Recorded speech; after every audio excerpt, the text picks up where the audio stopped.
Chào các bạn đã quay lại với kênh Cô Ba Bình Dương. Hôm nay mình cùng nhau vào bếp làm món giã cày nha các bạn.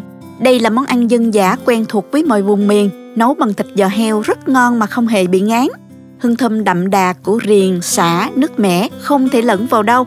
Nấu giã cày ngon không khó, chỉ cần một chút chú ý nhỏ về cách sơ chế nguyên liệu và sử dụng gia vị là được. Món ăn rất thích hợp cho những ngày trời mưa hay những ngày se lạnh. Nào chúng ta cùng vào bếp thử sức với món này nha. Mời các bạn xem thành phần nguyên liệu trước khi thực hiện. Bạn cũng có thể tham khảo những đồ dùng nhà bếp mình hay sử dụng dưới phần mô tả của video.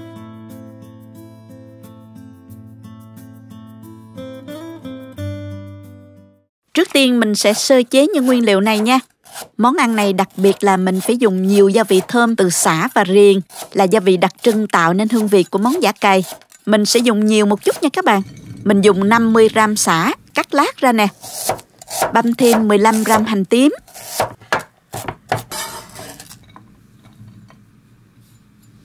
Riềng thì mình dùng 130g, cắt miếng vừa như thế này. Sau đó mình cho vào cối giã nhuyễn ra ha.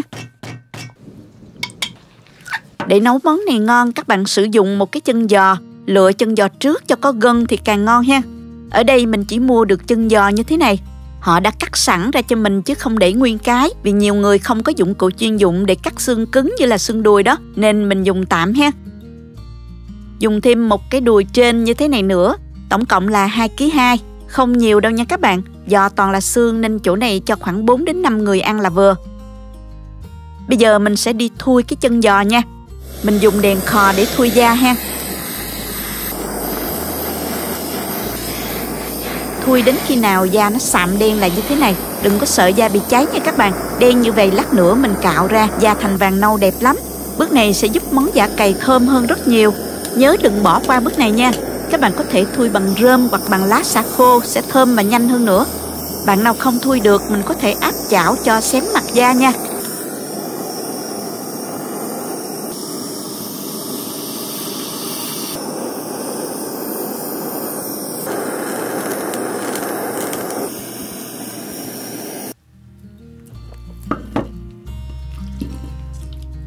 Sau khi thui hết phần da, mình đem đi rửa nè. Dùng dao cạo sát da như vậy, rửa sạch lại. Phần da chuyển thành màu vàng như thế này nè, không hề bị cháy nha các bạn. Nấu lên sẽ đẹp và ngon lắm. Phần đùi trên thì mình lóc ra lấy thịt.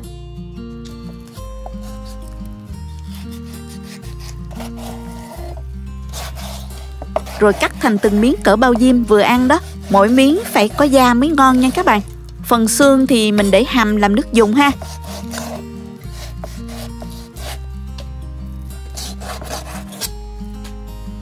Bây giờ mình đem giò heo này chặt thành từng miếng nhỏ vừa ăn. Cái này thì cần nhờ người mạnh tay một chút nha.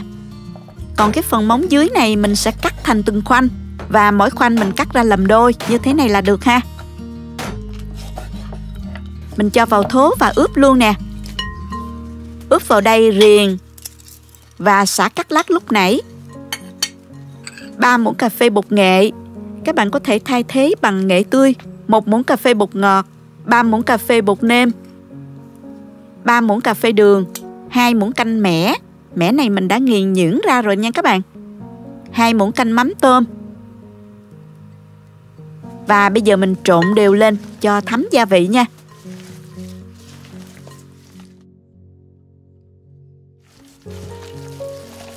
Để 1 tiếng cho thịt đủ ngấm nha các bạn. Sau 1 tiếng ướp thì mình sẽ xào thịt ha. Cho vào nồi 3 muỗng canh dầu ăn. Đợi dầu nóng thì mình cho hành tím đã băm nhỏ vào, phi lên cho thơm. Khi hành đã dậy mùi thì mình cho giò heo vào. Đảo đều lên, xào cho săn lại ha. Các bạn xào trên lửa vừa. Mình đảo đều tay để thịt heo không bị cháy nha.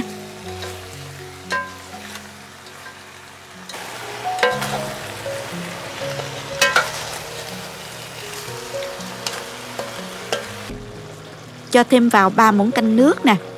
Mình xào như vậy trong vòng 10 đến 15 phút cho thịt heo săn lại và chảy nhựa ha.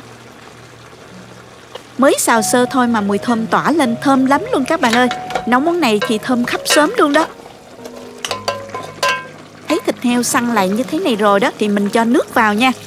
cho nước ngập khoảng 2/3 lượng thịt và mình vẫn nấu trên lửa vừa. Đun cho đến khi sôi lên, không quên đảo đều nha các bạn. Mình hạ lửa nhỏ và nấu khoảng 15 phút nữa. Lúc này mình không đậy nắp nha. Sau đó thì mình đậy nắp lại, tắt bếp và nghỉ khoảng 15 phút. Theo nhiều kinh nghiệm, nấu chả cay 2 lửa sẽ ngon hơn. Lúc nghỉ, chân giò sẽ giảm nhiệt, mềm và gia vị có thời gian thấm vào bên trong hơn.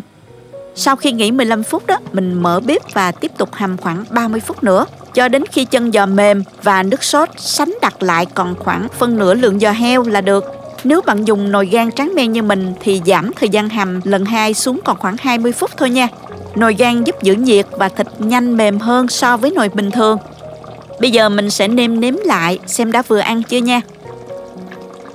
Nếu muốn ăn đậm đà hơn, các bạn nêm thêm mắm tôm vào lúc này sẽ thơm hơn. Mình nêm thêm vào đây 1 muỗng canh mắm tôm, 1 muỗng cà phê muối, 1 muỗng cà phê đường. Đảo đều và nấu một chút nữa cho tan gia vị là được ha.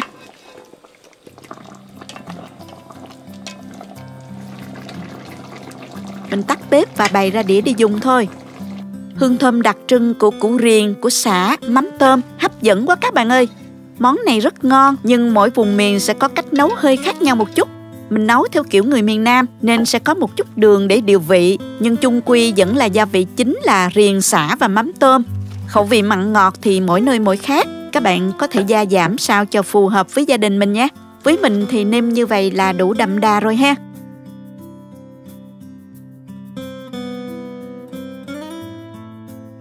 Món này ăn cơm hay ăn bún đều rất là hợp. Các bạn dùng với các loại rau sống, rau nào cũng được, như lá mơ, lá cách, húng lủi, tía tô. Và có gì thì mình dùng đó nha các bạn.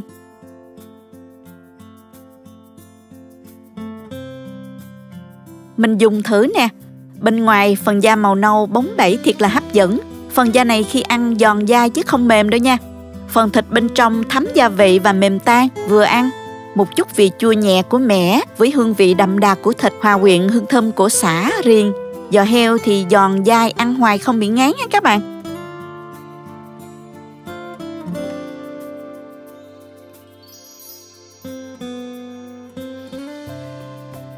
Chúc các bạn nấu món chả cay thật ngon. Nếu thích cách chia sẻ, cho mình một like và chia sẻ cho bạn bè cùng làm các bạn nhé. Nhớ bấm vào cái chuông để đón xem nhiều video mới của mình. Các bạn cũng có thể truy cập website cobabình-dương.com để xem công thức nấu ăn dưới dạng bài viết. Cảm ơn các bạn đã xem hết video. Chào tạm biệt và hẹn gặp lại các bạn ở video kỳ tới nha.